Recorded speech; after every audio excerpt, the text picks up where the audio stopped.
Bismillahirrahmanirrahim.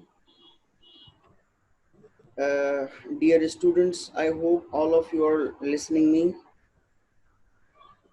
You are requested to please mute your cameras and mics, please.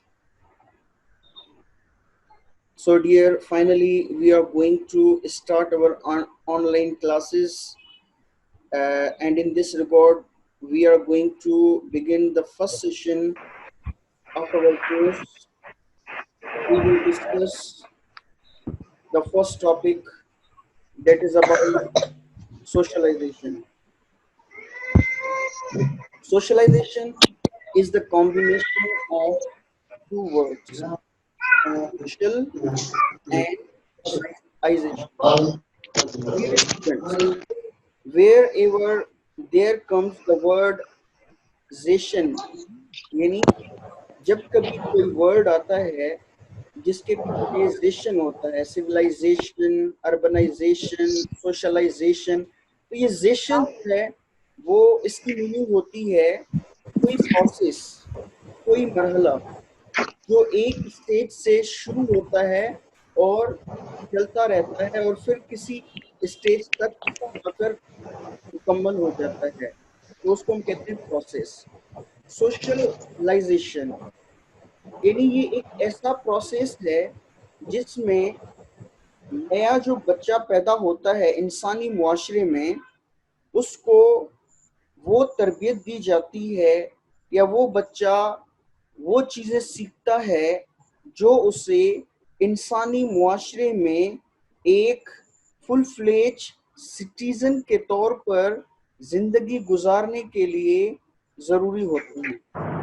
यानी एक बच्चा जब पैदा होता है तो वो जानवर की तरह होता है, उसके पास सिर्फ नीड्स होती हैं, वो नीड्स कैसे फुलफिल करनी है उसको कुछ पता नहीं होता। तो बात करना, खाना, पीना, सोना, उठना, बैठना, मुआशरे में चलना, ये सब कुछ उसे चीज़ें सीखने होती हैं। अब हम जो है यानी 20, 25, 30 साल की उम्र में हैं। 20, 25, 30 साल पहले हम भी जब पैदा हुए थे तो बच्चे थे, हमें कुछ पता नहीं था, लेकिन आज हम मुआशरे के एक मेंबर हैं और मुआशरे में कैसे चलना है, कैसे उठना है, कैसे बैठना है, ये सारी चीजें हमें पता है। ये कैसे हमारे अंदर आई? ये सोशलाइजेशन के प्रोसेस के जरिए से आई हमारे अंदर। अच्छा बेटा, कॉन्सेप्ट नंबर 1, पहला कॉन्सेप्ट जो है सोशलाइजेशन का, वो है सिग्निफिकेंस ऑफ सोशलाइजेशन। बेटा, सोशलाइजेशन की अहमियत क्या है, सिग्निफिकेंस क्या है? बेटा,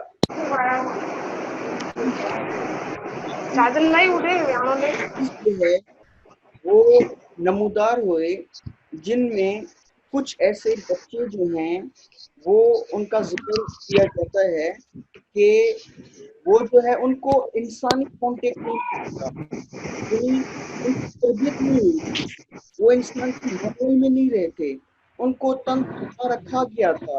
उसका नतीजा क्या निकला?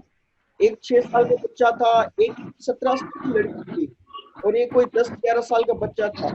तो इतने सालों की जिंदगी जीने के बावजूद भी वो कुछ सीख नहीं पाए थे। क्यों कुछ सीख नहीं पाए थे? क्योंकि उनको इंसानों का माहौल नहीं मिला था। इसीलिए उन बच्चों को फेरल चिल्ड्रन कहा जाता था, यानी कि वो बच्चे जो सोशलाइजेशन से महरूम हैं। जब इंसानी कांटेक्ट उनको नहीं मिला और इंसान की ग्रुप लाइफ उसको नहीं मिली, तो फिर मुआशरे में रहने के लिए जो चीजें चाहिए वो उनकी शख्सियत में नहीं थी।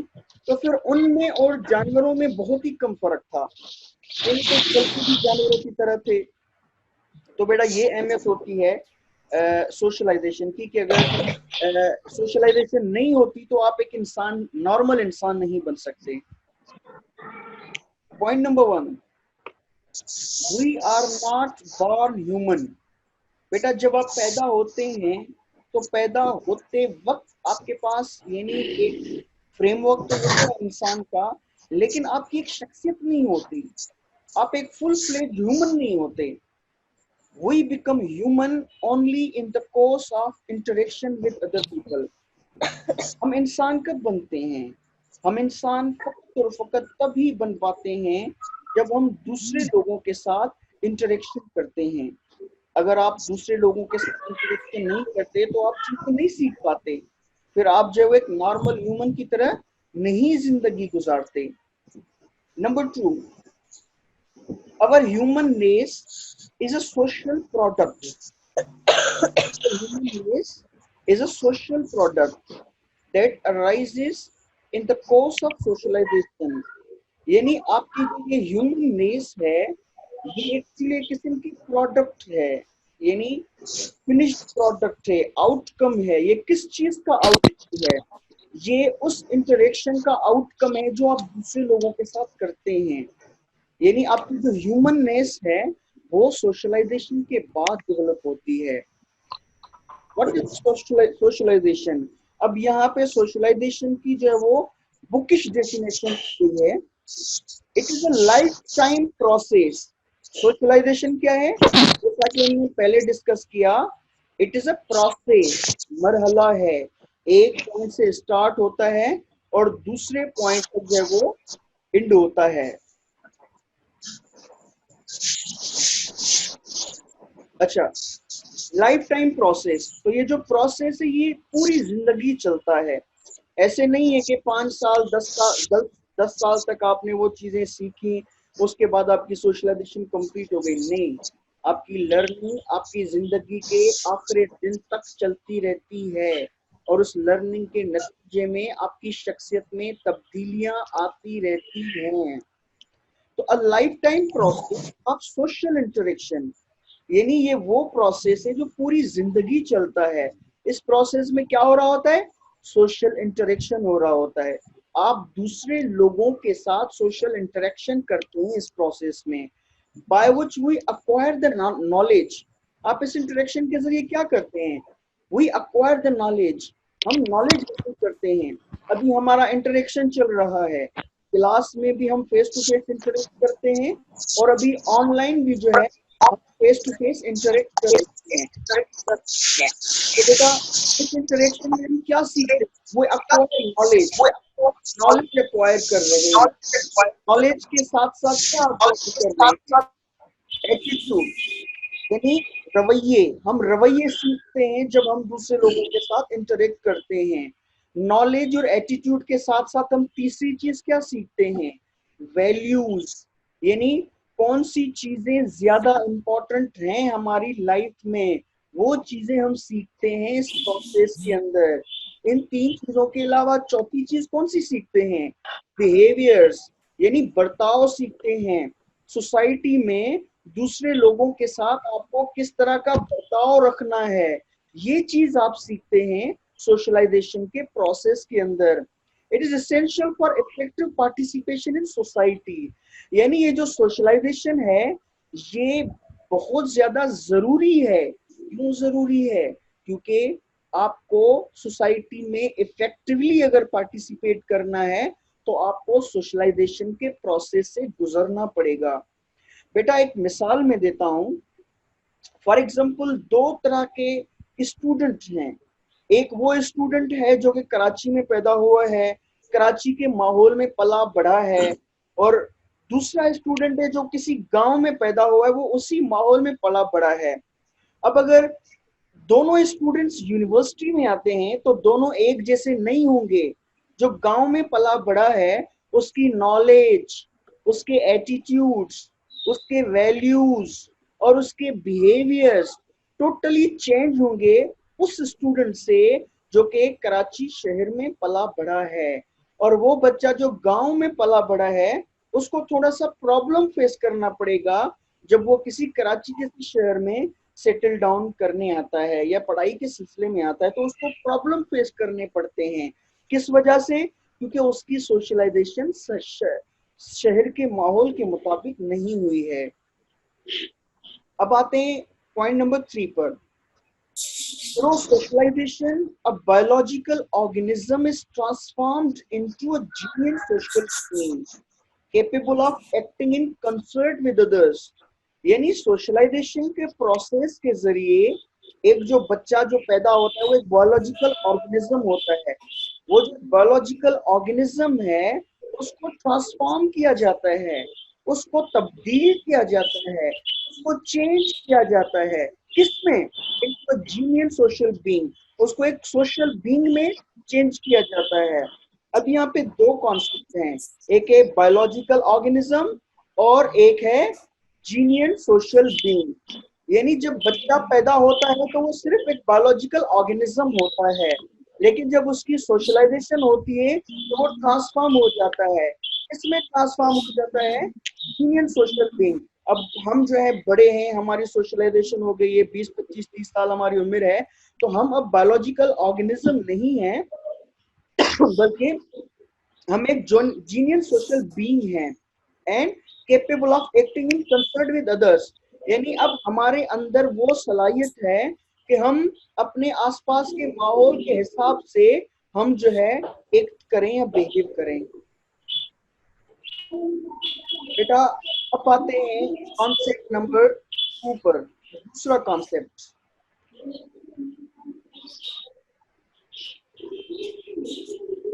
अच्छा बेटा, कॉन्सेप्ट 2 जो है वो नेचर वर्सेस नर्चर के मुतालिक है।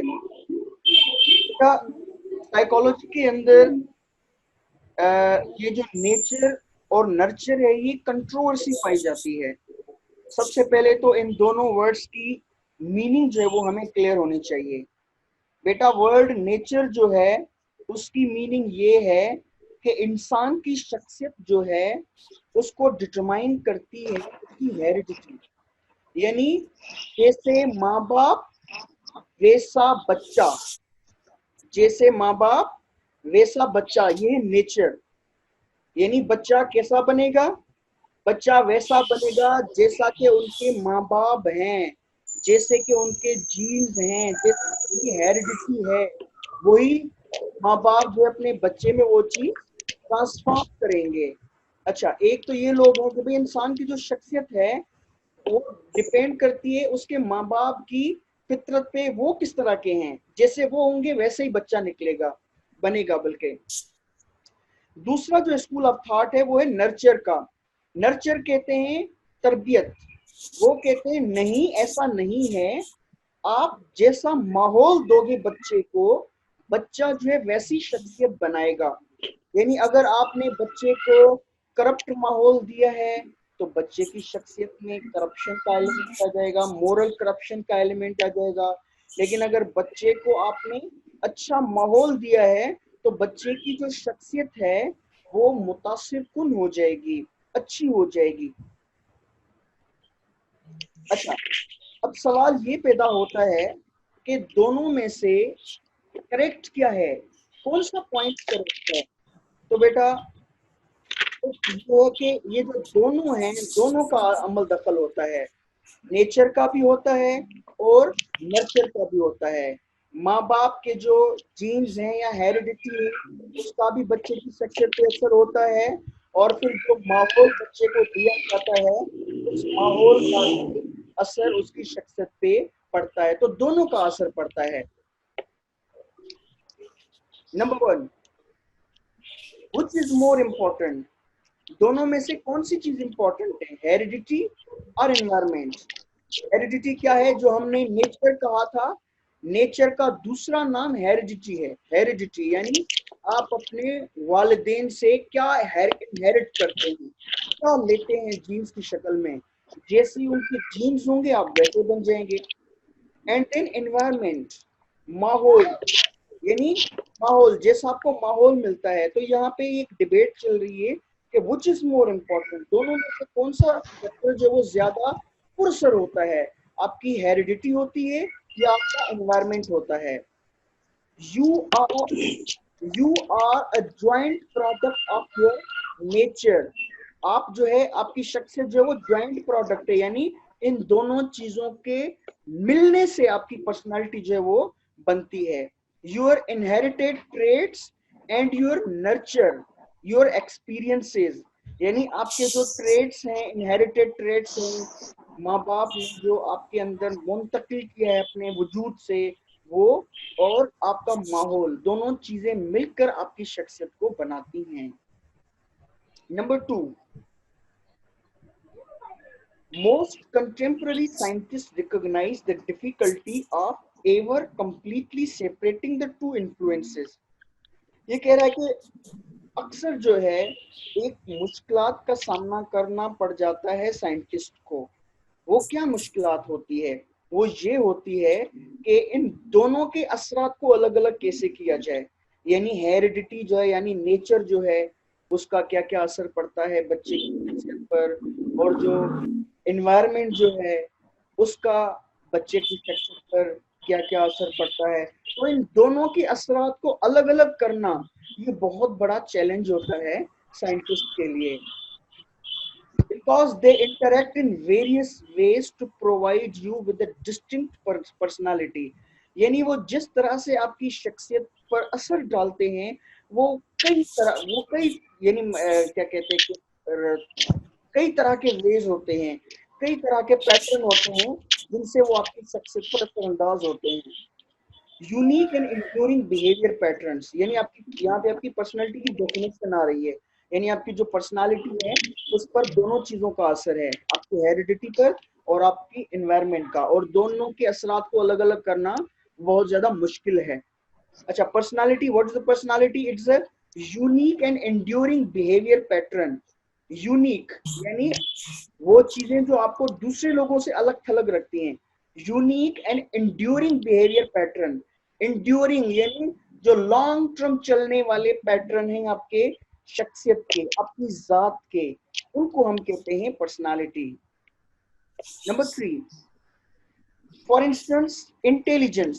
अब बेटा आते हैं इंटेलिजेंस, जो कहते हैं ना इंटेलिजेंस, यानी कोई बंदा कितना होशियार है।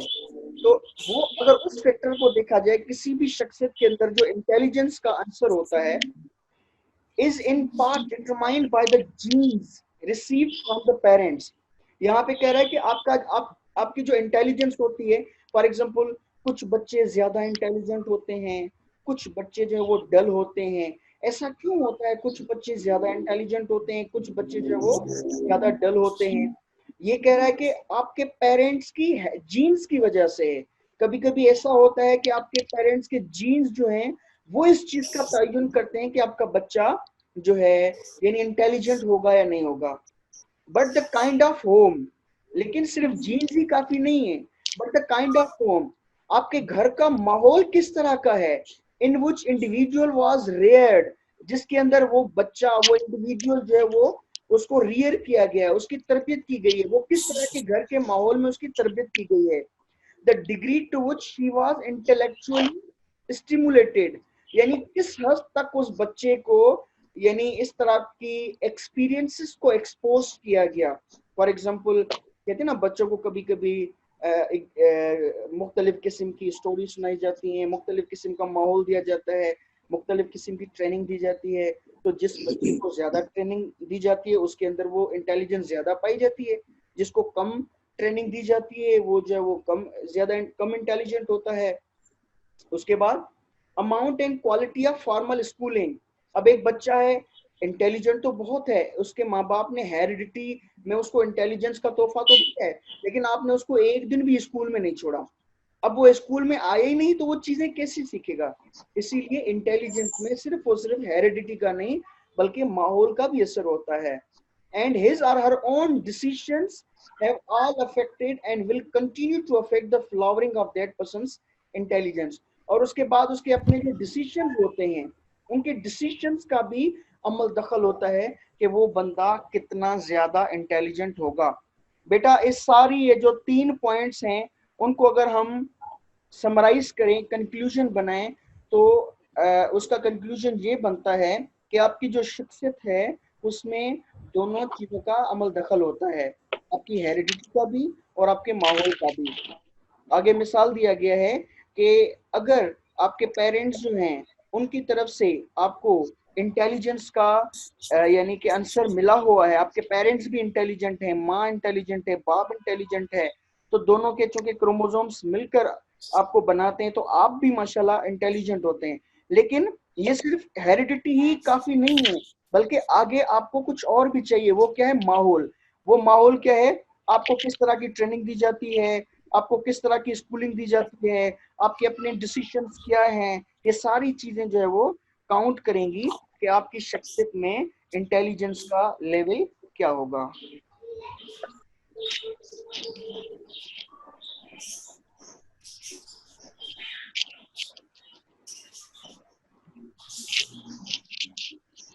अच्छा बेटा, अब आते हैं। हाँ तो अबे मैंने कैमरा ऑन नहीं, कैमरा ऑन नहीं, कैमरा ऑन नहीं यार, देखो मैं लग रहा है अच्छा, point number 4,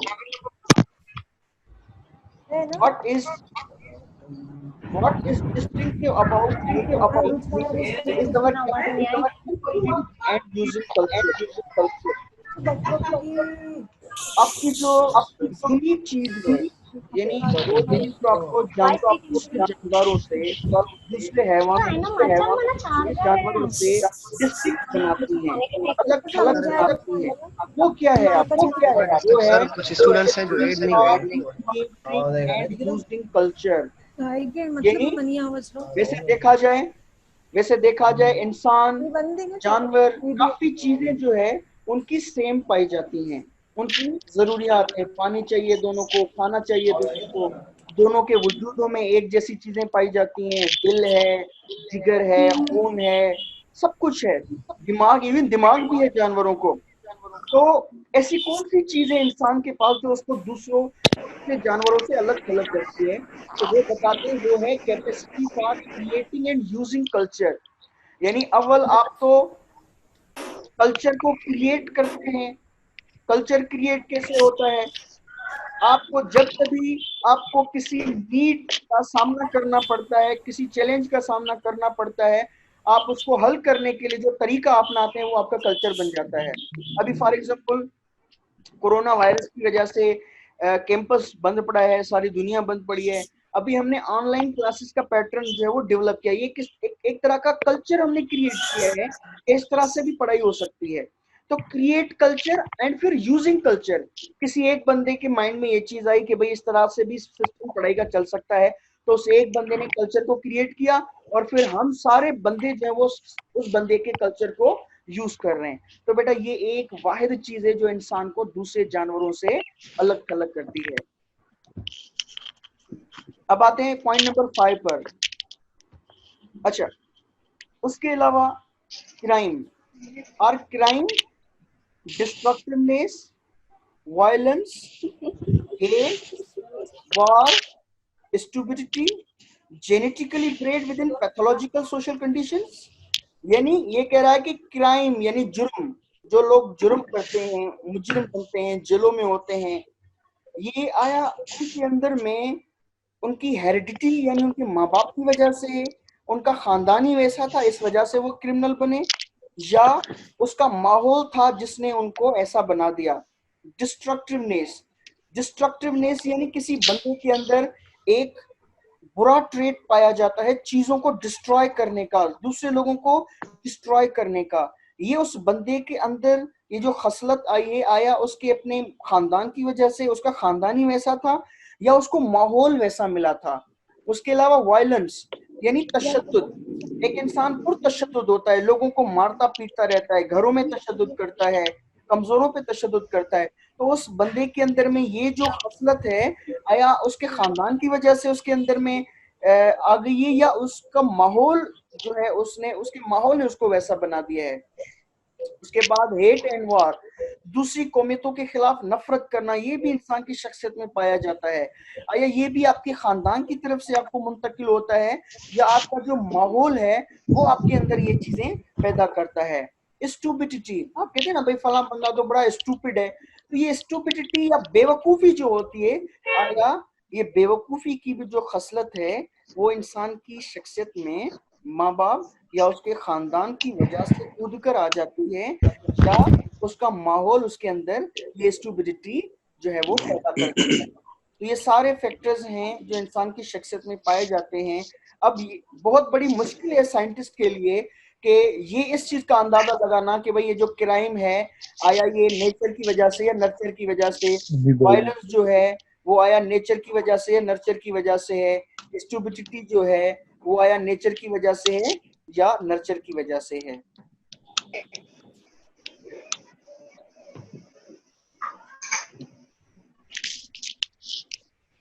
Sir, from that which is sir. बेटा अपनी माइक्स को बंद कर दीजिए प्लीज। मैंने क्लास के शुरू होने से पहले आपको रिक्वेस्ट की थी अपनी माइक्स और कैमरास बंद कर दीजिएगा प्लीज। अच्छा, अब आते हैं पॉइंट नंबर 3 पर, लर्निंग थ्योरीज। लर्निंग थ्योरीज यानी थ्योरी क्या चीज होती है? Theory is a statement which explains the relationship between two variable, यानी दो चीजों के मुतालिक जो रिलेशनशिप है उसको एक्सप्लेन करना, उसको हम कहते हैं थ्योरी। ये थ्योरी बनाता कौन है? बेटा जब कोई एक्सपर्ट अपनी फील्ड में रिसर्च करता है और रिसर्च के नतीजे में जो कंक्लूजन बनाता है और उस कंक्लूजन में से वो अपनी थ्योरीज निकालता है। तो अब ये जो सोशलाइजेशन है यानी बच्चों की तरबियत जो है, बच्चों को एक इंसान बनाना, फुल फ्लेज सिटीजन बनाना, इस सोशलाइजेशन के प्रोसेस के मुतालिक कई साइंटिस्ट ने मुख्तलिफ थ्योरीज दी थी। तो अब हम उन थ्योरीज को थोड़ा सा डिस्कस करेंगे। अब उनमें जो पहली थ्योरीज आती हैं उनको हम कहते हैं learning theories. What is the meaning of learning? Number 1, learning is the more or less permanent modification in behavior। यानी लर्निंग क्या है? आप कहते हैं ना भाई लर्निंग जरूरी है। लर्निंग यानी आप कोई नई चीज सीखते हैं, उसकी डेफिनेशन जो है वो किताबों में क्या मिलती है? द मोर और less permanent modification in behaviour, यानी लर्निंग के बाद आपके बिहेवियर में वो परमानेंट मॉडिफिकेशन आ जाती है तो आपकी लर्निंग हो चुकी है। That results from experiences in environment. आप अपने माहौल में जो जो एक्सपीरियंसेस करते हैं उसके नतीजे में आपके बिहेवियर में जो जो चेंजेस आ जाती हैं वो चेंजेस इंडिकेट करती हैं कि आपने लर्न किया हुआ है। फॉर एग्जाम्पल आप जो है शॉपिंग करते हैं, आप शॉपिंग करते हैं, शॉपिंग करने जाते हैं तो आपको कोई आपके साथ डिसेप्शन हो जाता है, आप पैसे फुल देते हैं और आपको चीज जो है वो थोड़ी सी हल्की नाकस चीज मिल जाती है। अब आपने धोखा खा दिया, तो ये आपका एक एक्सपीरियंस हुआ है। इस छोटे से एक्सपीरियंस के बाद आपके अंदर एक चेंज आ गई, आपके अंदर एक मॉडिफिकेशन बिहेवियर की आ गई कि भाई पहले चीजों को देखना है फिर एक्सेप्ट करना है, वैसे ही दूसरे लोगों पर एतमाद करके वो चीजें आंखें बंद करके उठानी नहीं है। ये चेंज आपके अंदर में आ गई। कैसे आई? वो जो आपका एक्सपीरियंस हुआ बाजार में जाने के बाद, तभी ये जो है वो आपके अंदर चेंज आई। तो इसको हम कहते हैं लर्निंग। यानी what is the learning? Learning is a more or less permanent modification in your behavior. Point number 2, it occurs across the entire life span। ये जो लर्निंग है कब कब होती है, किस स्टेज के हिस्से में होती है? बेटा ये किसी एक स्टेज में नहीं होती, बल्कि ये होती है across the entire life span. यानी आपकी सारी जिंदगी में ये लर्निंग चलती रहती है। आपने वो सुना है ना कि आपकी जो लर्निंग है या आपकी जो सीखना है वो माँ के यानी कि कहते हैं ना क्रेडल टू ग्रेव, यानी झूले से कब्र तक ही आपकी सीख जो है वो चलती रहती है। अच्छा, कहाँ कहाँ होती है? इन द फैमिली, आपके खानदान के अंदर जो है वो आपकी लर्निंग होती है। आप खानदान के अंदर रहते हैं, वो डायरेक्ट और इनडायरेक्ट वे में आपको चीजें सिखाते रहते हैं। आप उस माहौल से काफी चीजें पिक कर रहे हैं, देख रहे हैं, सुन रहे हैं, तो आप सीख रहे हैं अपने फैमिली के अंदर वो सारी चीजें। पीयर बेटा उनको कहते हैं जो आप ही के हम असर हों, आप ही के जितने हो। यानी अगर आपकी उम्र 20 साल है तो वो भी आपके इस उम्र के पेटे में होते हैं, 18 से 22 साल की उम्र के दरमियान में होते हैं, और आप भी जैसा काम कर रहे होते हैं। यानी वो भी, आप अगर पढ़ रहे हैं तो वो लोग भी पढ़ रहे हैं, तो आप आपकी उम्र जितने के हों और आप ही के जितने काम कर रहे हैं, ये 2 पॉइंट्स जो वो जरूरी है पीयर के लिए। तो आपकी जो लर्निंग है पीयर्स के अंदर भी होती है। उसके बाद स्कूल, आपके स्कूल में भी आपकी लर्निंग होती है, जैसा कि अभी हम ये स्कूलिंग कर रहे हैं तो लर्निंग हो रही है हमारी।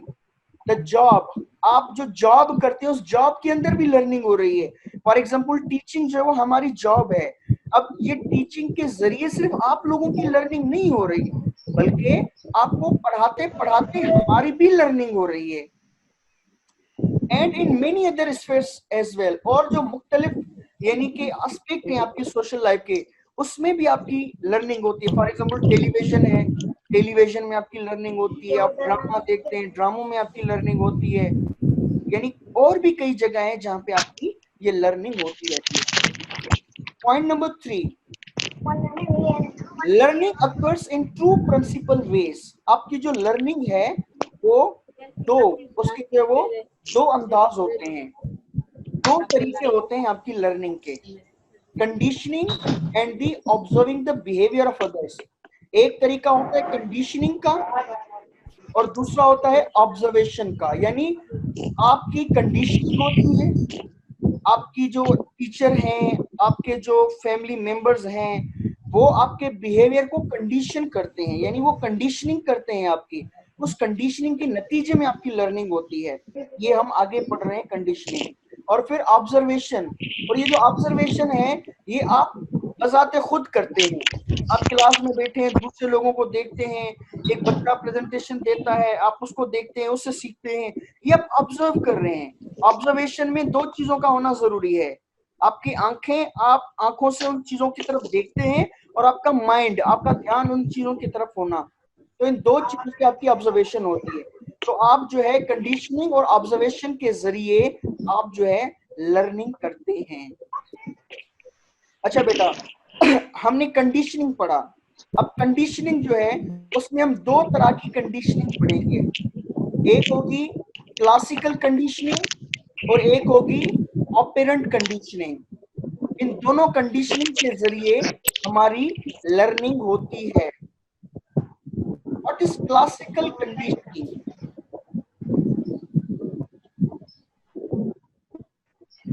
What is classical conditioning? Number 1, you learn by directly experiencing particular incidents or by acting and seeing the consequences of your actions. Consequences of your actions. बेटा, आप कोई भी चीज सीखते हैं जब 2 चीजों के दरमियान आप कोई एसोसिएशन देखते हैं, 2 चीजों के दरमियान एसोसिएशन देखते हैं, तो उस एसोसिएशन की वजह से आप उन दोनों का ताल्लुक सीखते हैं कि हाँ, इन 2 चीजों का आपस में कनेक्शन है, एसोसिएटेड है। अच्छा बेटा, इसके मुतालिक आपको एक मैं छोटा सा एक्सपीरियंस बताऊंगा। एक साइंटिस्ट था, साइकोलॉजिस्ट था, जिसका नाम था आइवन पावलो। बेटा, उसने जो है एक डॉग पर जो है वो रिसर्च की। डॉग जो है वो सेलिवेट करता है। सेलिवेट क्या होता है? यानी मुंह से रालें टपकाना। अब एक डॉग जो है वो रालें कब टपकाता है? डॉग जब कोई गोश्त देखेगा तो यानी गोश्त के साथ कनेक्शन है उसकी राल का, गोश्त को देखेगा उसकी राल टपकेगी। लेकिन जो बेल है, घंटी है, क्या घंटी बजेगी तो उसकी राल टपक सकती है? ये तो हो ही नहीं सकता। लेकिन कुत्ते को ये चीज सिखाई जा सकती है कि वो जब घंटी की आवाज सुने तो राल को टपकाए। वो कैसे? अब उस बंदे ने क्या किया, जब भी गोश्त आता तो उसी वक्त फौरन घंटी बजाता, यानी पहले घंटी बजाता फिर गोश्त लाता। तो फिर क्या होता कि यानी कि रालें टपकना शुरू हो जाती। आहिस्ता आहिस्ता क्या करता, पहले घंटी बजाता और काफी लेट के बाद गोश्त लाता, तो घंटी के बजने से उसकी राल टपक जाती। कुत्ते ने ये चीज सीख ली थी कि घंटी और गोश्त का आपस में कनेक्शन है। बेटा, एक छोटा सा मिसाल मैं आपको दूसरा सुनाता हूँ। हमारे घर जो है, यानी कि जब बाइक पर बाहर से हम कोई सब्जी वगैरह लेकर घर में दाखिल होते हैं तो छोटी छोटी बिल्लियां होती हैं जो गली में बैठी होती हैं। तो चूंकि गोश्त के लिए हम थोड़ा सा लाते हैं बिल्लियों के लिए, तो अब जब भी वो मोटरसाइकिल सुनती है तो वो सारी एक जगह पे जमा हो जाती हैं। अब मोटरसाइकिल में उनका खाना नहीं है, लेकिन उनको पता है कि जब मोटरसाइकिल आती है तो ये जो गोश्त है हमारा आता है। तो अब उनका ये जो भाग कर आना ये गोश्त की वजह से नहीं है, बल्कि ये मोटरसाइकिल की आवाज की वजह से। ये है क्लासिकल कंडीशनिंग, यानी आप दो चीजों के दरमियान एसोसिएशन जो है वो बनाते हैं। Number 2, for example, very likely you have formed an association between a hot stove and a painful burning, यानी दो चीजों के दरमियान में एसोसिएशन है। बच्चा भी जानता है हॉट स्टोव यानी आपके घर में जो चूल्हा है आपका वो गर्म है, आप उसको हाथ लगाएंगे तो आपका हाथ जल जाएगा। इन दो चीजों के दरमियान में कनेक्शन है। पेनफुल बर्निंग सेंसेशन यानी आपको थोड़ा जलन का एहसास होगा। कब? जब आप हॉट स्टोव को टच करेंगे तो आपको जलन का एहसास होगा। इन दो चीजों के दरमियान कनेक्शन है। अच्छा, between studying for a test and passing a course, यानी टेस्ट का और कोर्स का आपस में गहरा ताल्लुक है। पासिंग द कोर्स, आप फॉर एग्जांपल आपको कहा जाता है टेस्ट की तैयारी करें, अगर आपको कहा जाए भाई इस टेस्ट का आपके एग्जाम के साथ कोई ताल्लुक ही, सॉरी आपके कोर्स के साथ कोई ताल्लुक ही नहीं है, आपके फेल और पास से कोई ताल्लुक नहीं, तो कोई भी बच्चा सीरियसली उस टेस्ट को देखेगा ही नहीं। इसीलिए उन चीजों को वेटेज दिलाने के लिए, ताकि आप उनको फोकस करें, साथ में आपके पास और फेल का आपको दिखाया गया है। And between criticising friends harshly and upsetting them, यानी दो चीजों में कनेक्शन है। अगर एक फ्रेंड को क्रिटिसाइज किया जाए और तो उसका नतीजा क्या होता है? अपसेट, वो अपसेट हो जाता है। इन दोनों चीजों का कनेक्शन जो है वो आप डेवलप कर लेते हैं। Number 3, the process by which this linkage occurs is termed classical conditioning. वो प्रोसेस जिनमें ये लिंकेज डेवलप किया जाता है, यानी दो चीजों के दरमियान जो है वो ताल्लुक डेवलप किया जाता है, उसको हम कहते हैं क्लासिकल कंडीशनिंग।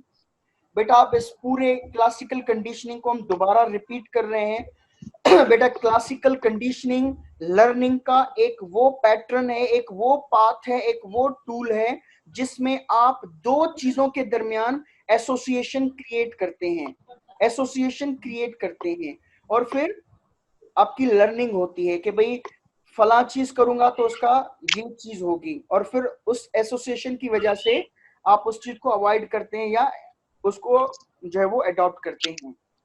बेटा आखिरी मिसाल इसकी मैं आपको ये बताऊंगा, आपने ये जो टेलीविजन पे इस देखते हैं, एडवर्टाइजमेंट्स वगैरह आप देखते हैं, तो वहां पे क्लासिकल कंडीशनिंग का बहुत बड़ा रोल होता है उन एडवर्टाइजमेंट्स में। फॉर एग्जांपल शैम्पू दिखाया जाता है, अब अगर डायरेक्टली आपको कहा जाए कि भाई ये शैम्पू ले लो, मिन्नतें करें, आप लोग नहीं लेंगे, लेकिन आपको कनेक्शन उसका अटैच करवाया जाता है। एक खातून होती है, एक मर्द होता है जो बाल दिखाता है, बहुत ज्यादा शाइनी होते हैं, सिल्की बाल होते हैं, फिर उसके साथ उस शैम्पू को जोड़ा जाता है कि अगर आपने ऐसे बाल चाहिए तो आप ये शैम्पू लें। तो आपके अंदर एक लर्निंग, फिर भी नहीं लेते हैं सर। आपके अंदर एक यानी टेंडेंसी डेवलप की गई कि अगर आपको इस तरह के बाल चाहिए तो आप ये शैम्पू बनाएं। इसी तरह सर्फ की मिसाल है, आपको उजले कपड़े दिखाए जाते हैं कि भाई अगर आपकी ये तमन्ना है कि आपको ये कपड़े चाहिए तो आप ये वाला सर्फ इस्तेमाल करें। तो दो चीजों में कनेक्शन डेवलप किया जाता है क्लासिकल कंडीशनिंग की लर्निंग में। तो बेटा ये था हमारा पहला सेशन। अब इंशाल्लाह 10 मिनट के बाद हम अपना दूसरा सेशन करेंगे, जिसमें हम इस सेशन का जो बकाया 4 पॉइंट्स है वो हम क्लियर करेंगे। तो आपके पास 10-15 मिनट हैं, तो आप थोड़ा सा रिफ्रेश हो जाएं तब तक।